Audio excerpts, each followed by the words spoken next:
It's something that I think is becoming very apparent, very clear. After the 6-Day War, the Rebbe said that the shofar gadol, the great shofar that will blow Mashiach will come, already started to blow to some degree. And those who remember, not me, the great inspiration that Jews all around the world felt when there was a victory in the 6-Day War. So people all over the world had great inspiration to do tshuva, to come closer to Hashem. And we're witnessing a lot of that today as well.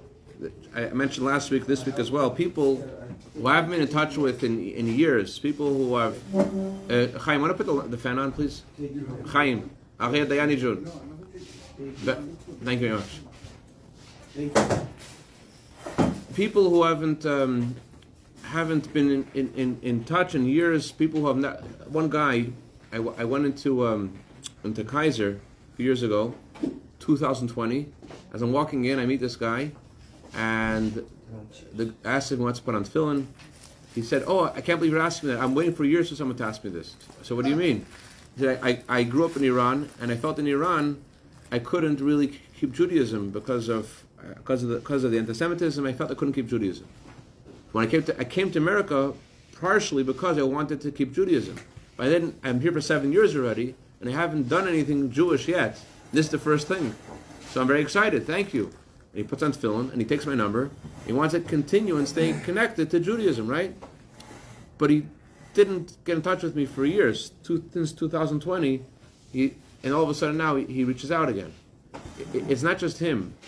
Today my wife was in Sprouts, and the security guard, not Jewish, he walks over to my wife, he brings her a shopping cart, and bring this to you because you're Jewish. Our Jewishness means, what's Jewishness mean? What is Jewishness? Jewishness is not a language. If you don't speak Hebrew, you're still Jewish, right? Jewishness is not a religion. If you're not religious, you're still Jewish. Jewishness is not a bloodstream. If you could be black and Egyptian and Chinese and Japanese and still be Jewish. So what is Jewish? What is it? What is Jewish? Jewish is, Jewish is, no, if you don't serve Hashem, you're still Jewish. So when you accepted the Torah and the mitzvah, if you didn't accept the Torah, you're still Jewish. If your mother is not Jewish and you convert to Judaism, you're also Jewish. So what is Jewish? It's not blood, you're still Jewish. No one knows what Jewish is. It says, the Alter Rebbe in the 2nd chapter of Tanya, Jewish means you have a soul which is a part of Hashem. That's what Jewishness is. You have a part of Hashem, your neshama is a part of Hashem.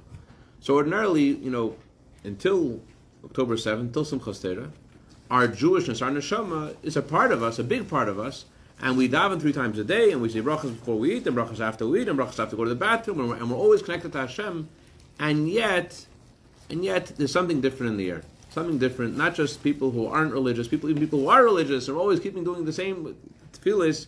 There's a different energy. People are reacting differently. And the number one thing that people are doing, I think, today, I'm saying, not just there's in a negative way, there's anti-Semitism, and not just in a positive way that there are people which are coming out and saying how much they love Jews, and not just Jews who haven't been religious, who are starting to want to identify in some way as being Jewish.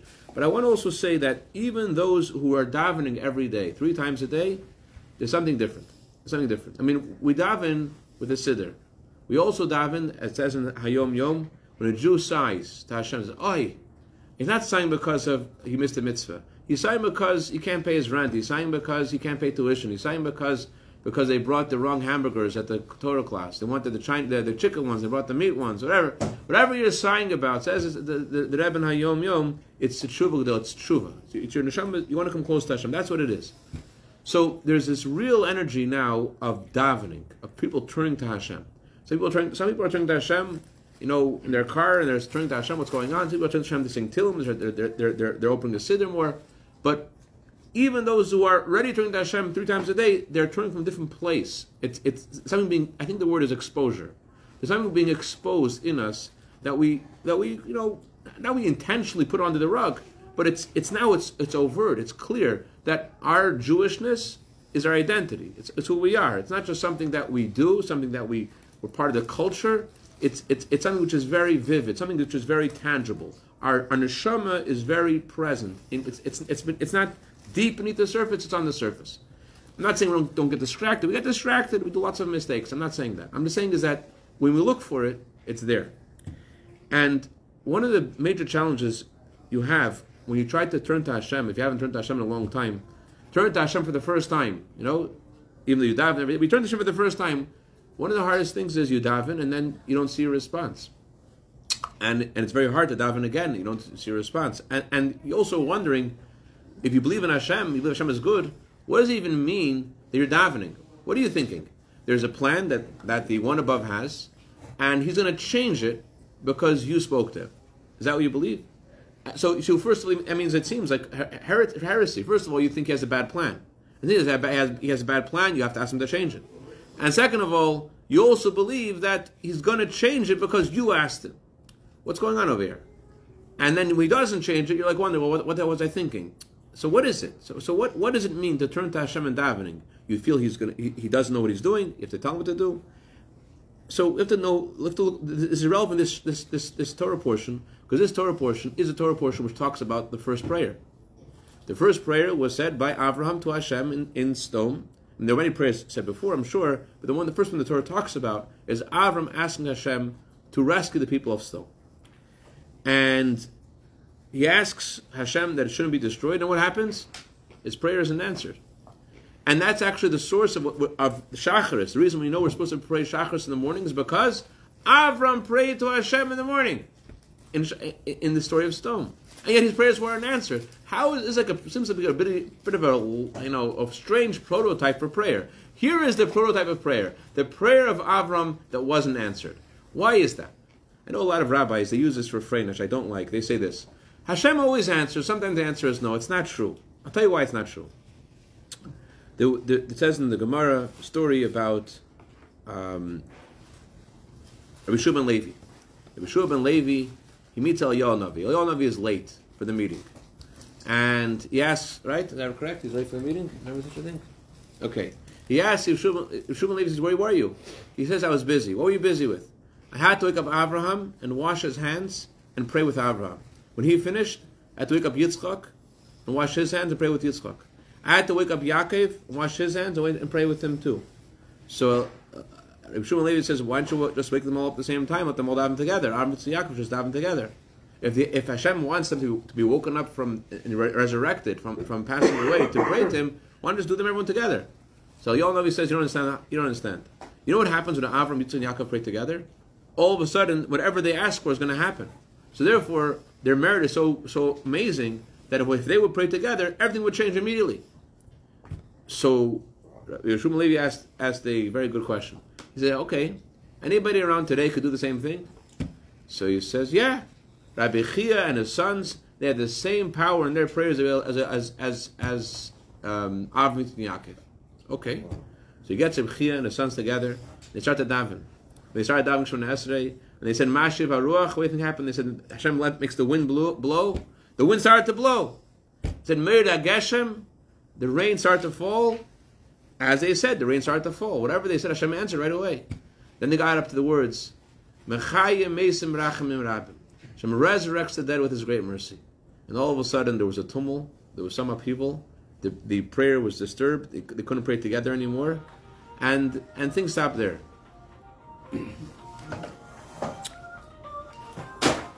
The Tzemach Tzedek said that just like this was true for Rabbi and his sons, so too is true every time a Jew davens to Hashem, there is a response. Hashem responds to every single tefillah. Just like it says about Yaakov Avinu. It's angels going up the ladder, angels going down the ladder. Whenever you go up the ladder, davening, the Zohar says it's called a ladder. There's 4 steps of davening, 4 steps of the ladder. The beginning of davening until Baruch Sha'amar, and then Baruch Sha'amar until Yishtabach. Up to Baruch Shamar, Baruch Shamar to Yishtabach, Yishtabach to Shemon So and then there is the width of the rung of the ladder. It says that the Baruch Hu is the width of the rung between one world and another world, and L'Shem Yichud is at the width of the rung of the ladder between the first part of the davening and the second part of the davening. So you're going up the ladder. Whenever you go up that ladder, Hashem turns to you too. That's and it's something that when Mashiach will come, we'll see how every tefillah causes a response. So but the question is though, why? What does it mean that we daven and Hashem responds to us? Why? So let's first understand what davening is, period. Davening, it says in the Torah, we said just then in Shema, serve Hashem, says the Torah in the Shema, with all your hearts. When are you supposed to serve Hashem with all your heart? What does it mean? When you daven. 1 second. Is davening a service or is davening self-service? Meaning, am I servicing myself? I need something, so I daven. I don't need anything, I don't daven. Why are we describing davening as a service of Hashem with our heart? First of all, why is it a service? It's about me. Second of all, if it's already a service, why is it called a service of the heart? Everything you're supposed to do with your heart. Isn't that what we learned from Baal Shem Tov? Whatever you do, you should put your heart into it. Why is davening uniquely called the service of the heart? What does that mean? It's called a service. First of all, that's not a service, it's for us. Second of all, why is it called the service of the heart? What does that mean? So, there's a book called the Ikrim. And it was written by a tzaddik named Rabbi Yosef Alvo. And he explains the fundamentals of our faith. And one of the things he says is that when you daven to Hashem, the word tefillah, what is it? Anyone know what the source of the word tefillah is? Anyone remember the source of the word tefillah? Tofel. You think of tefillin. Tefillah comes from tofel. Tofel klicheres. You take an earthenware vessel and you put mud under it the Mishnah says to glue it together. That's tofel. That's tefillah. When you daven, what you're trying to do is you're trying to connect with Hashem.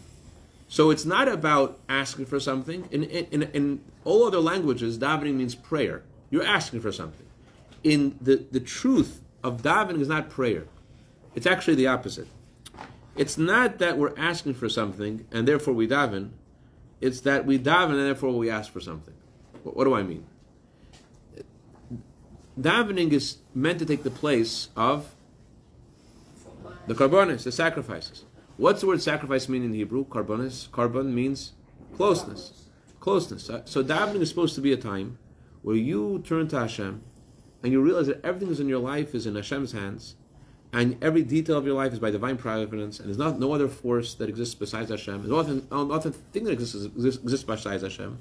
And you're having this personal conversation with Hashem, and you feel Hashem in your life, and He's with you, and He created you, and He put you in this world for a mission that He wants you to do. And you turn to Hashem in davening, so you're a little bit getting away from the earth. You're a little bit getting away from the earthiness, from the physical things. You're connecting to Hashem. You're getting closer. So in that experience, sometimes one of the best ways to get yourself out of your jadedness, your earthiness, your insensitivity, is when you need something. When we all know ourselves. The Gemara, Hashem is a genius, does not do it this way, but the Gemara says that the Jewish people are like an olive. When an olive is crushed, chas v'shalom, the oil comes out. We all know that when we feel crushed, the davening is different davening. We feel the Eibush in a different way. But Hashem is a genius, He doesn't have to crush us, He can do it easier way. But the point is, when you daven, you know why Hashem responds to you? It's similar with what the Rambam says about tshuva. The Rambam says, we do tshuva, you're a different person. That's what the Rambam says, different things you should do to become a different person when you do tshuva. So too, when you daven, says the Ikrim, there was a decree against you. There was a decree in heaven against you. But when you daven, you became a different person. You were elevated to a new space where there's no decree against you. The decree was against Yankel. You're no longer Yankel. You turn to Hashem. You exercise your faith in Hashem. You believe and you feel Hashem in your life. So there's no need anymore for that decree because you've been elevated. So it's a time. Davening is when a Jew says, I feel divine providence.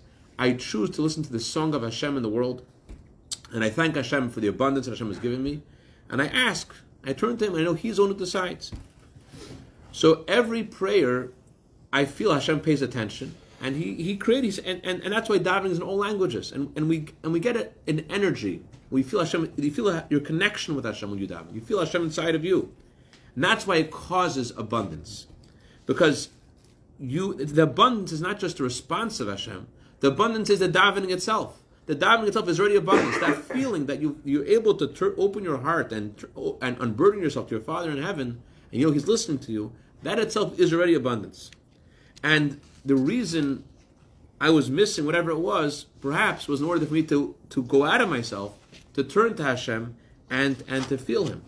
So that's the answer to our question before.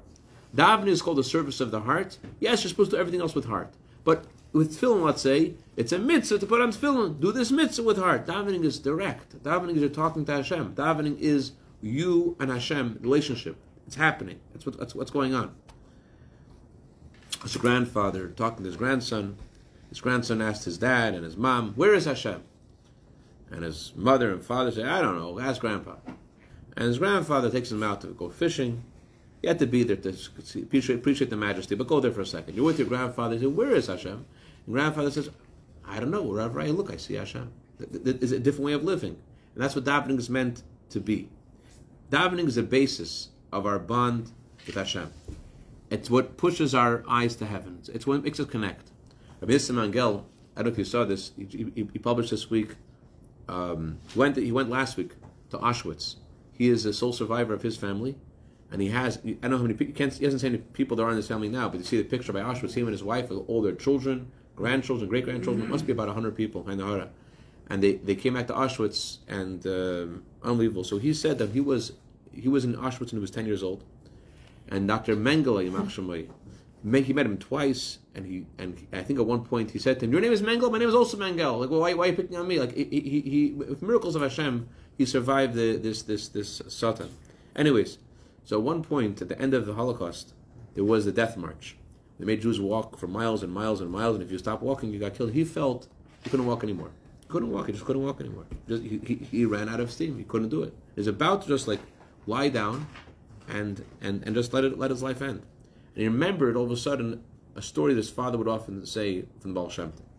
The Baal Shem Tov, before, when he was 5 or 6 years old, he was 4 or 5 years old actually, but when his father passed away, the Baal Shem Tov's father told the Baal Shem Tov, "Her Yisraelik, listen Yisraelik, love every Jew with all the fire of your heart and depth of your soul, whoever he is, in whatever situation he may be in, and don't be afraid of anyone except for Hashem alone." And those two principles are what chassidus is. What chassidus is about: the fear of Hashem and loving the fellow Jew. So he thought, don't be afraid of anyone. Don't be afraid of anyone. And he heard those words. It just gave him energy. It gave him energy. I heard the story from him myself, and he said that there was all of a sudden this Nazi said to him, "Hey, you want some coffee? You want some coffee?" And the Nazi offered him coffee. And the coffee to him tasted like from Gan Eden. And he was revived, and that's how he survived. And now today, Baruch Hashem, and think about it: children, grandchildren, great grandchildren. So the point was, he felt connected, and that's what davening is. And this answers our question. Our question was, why is this a prototype of davening? Why is this example of what davening is about? A prayer which is a failed prayer. Let's go deeper to the question. Before Hashem says, before Avram davens to Hashem, you know what happens before that? Hashem says, "I have to tell Avram what's going on." Why? Avram's a great guy. Avram's children are going to be a great nation. And therefore, I'm not going to do this without Avram getting involved. Okay, so he's inviting Avram to get involved, and he knows he's not going to listen to Avram. Why is he inviting him to get involved in order to yes, I want to talk to you about something, and the answer is no. Doesn't make any sense. So there was a guy in an insane asylum, and they brought this head of state to visit the insane asylum. It's a joke, so let's call him the prime minister. The prime minister goes to the insane asylum, and he sees this guy screaming, "Rachel, Rachel, Rachel," and he asks the nurse, "What happened to this guy?" And he said, "This guy was in a relationship with someone. He thought it would work out, and she dumped him in a way that just stunned him, and he never recovered." Rachel, okay, wow, poor guy. Goes to the second floor, another guy, Rachel, Rachel, Rachel. So he asked the nurse, same thing. He married Rachel. The same way, Degel Machne Ephraim, the grandson of the Baal Shem Tov, he says, a lot of times you daven, and we always say when we daven, we say we should fulfill our desires, our same Libenu. We should fulfill our heart's desires for good. Why would we say for good? Because we don't really know what we're supposed to daven for. We don't really know what the answer is supposed to be. We're davening for Rachel, and we want the opposite. We don't know. And therefore we ask Hashem to fulfill our desires in a good way.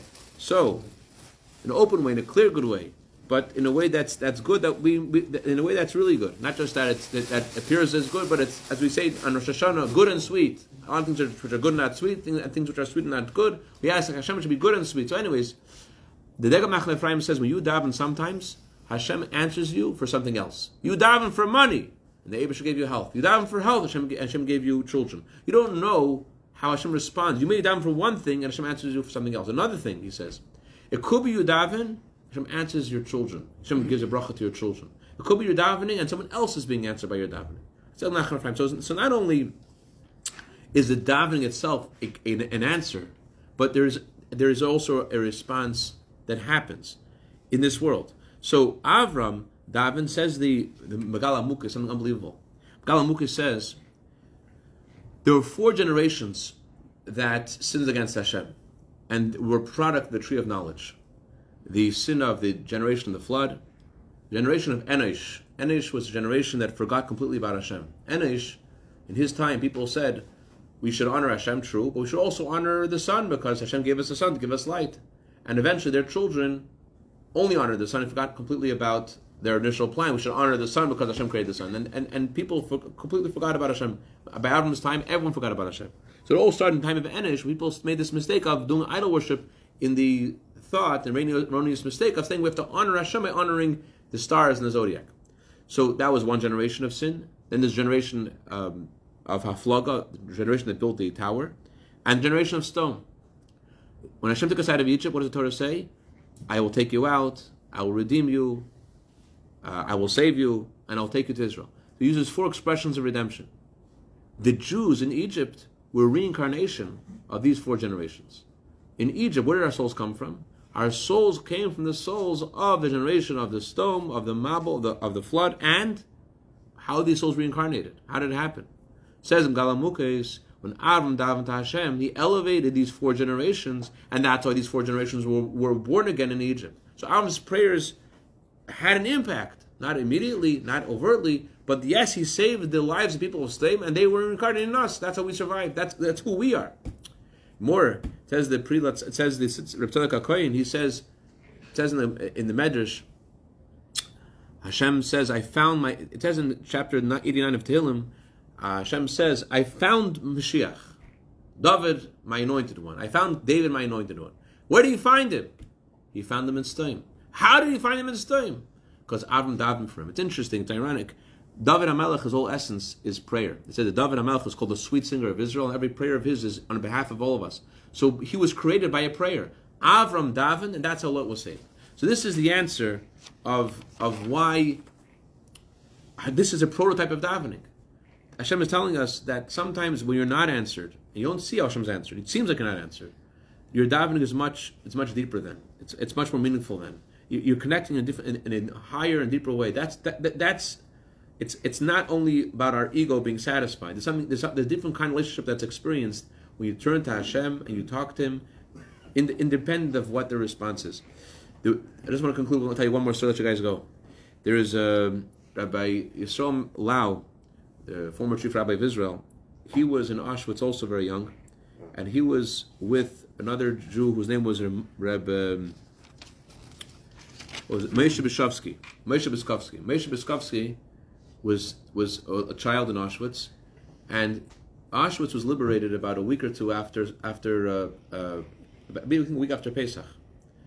And 2 weeks before this, it was Shabbos HaGadol, the Shabbos before Pesach, and this boy realized his father's yard site is that Shabbos. He wanted to say Kaddish. A minyan, no problem with a minyan, all the Jews are in Auschwitz, but we want to say Kaddish. He doesn't know Kaddish. He needs a siddur. So he goes over to someone, he says, I need to say Kaddish. Does anyone have a siddur? He says, yeah, there's one guy who has a siddur. Yankel has a siddur. Goes over to Yankel, says, Yankel, could I have the siddur? Yankel says, I don't have a siddur. He did, but he says, I don't have a siddur. Why? Why do you say I don't have a siddur? Because he didn't want the kid to get in trouble. He didn't want himself to get in trouble. You have a siddur. What, the Nazis see giving a kid a siddur? Who knows what can happen? So the kid takes his bread. He says, give me the siddur. Gives him his bread. So Ramesh Beshkovsky, so the Yankel, how can you say no? Bread is life. In Auschwitz, bread was life. He couldn't say no, even to the kid. He took the bread. We split it in half. He gave him half the bread and gave him the siddur. And he took the siddur and he started saying Kaddish. He said Kaddish, but then he realized something. He realized that Shabbos HaGadol. On Shabbos HaGadol, what do we say on Shabbos HaGadol? After Mincha, we say the whole Haggadah. In preparation for Pesach, we say the whole Haggadah. In the Haggadah, we have a line. V'hi sheyamda, right? This is what stood for us. And our forefathers, there wasn't only one who stood against us, but then every generation tried to destroy us. And yet, every generation they tried to destroy us, but the Eibusher saved us from their hands. He said this with such emotion. He had the siddur. Let me tell Hashem. Let me speak to Him. And this is the call of the hour. The Eibishter listens to us. The Eibishter pays attention to us. And davening is a responsibility we all have in making this difference. Yes, every tefillah does something. Every time you daven, Hashem listens to you, as Baal Shem Tov taught. But every Jew has to realize that he is as precious to Hashem as the only child born to their parents in their old age, and therefore daven does something. And we have to turn to Hashem, and we have to know that it matters, and Hashem will respond to us.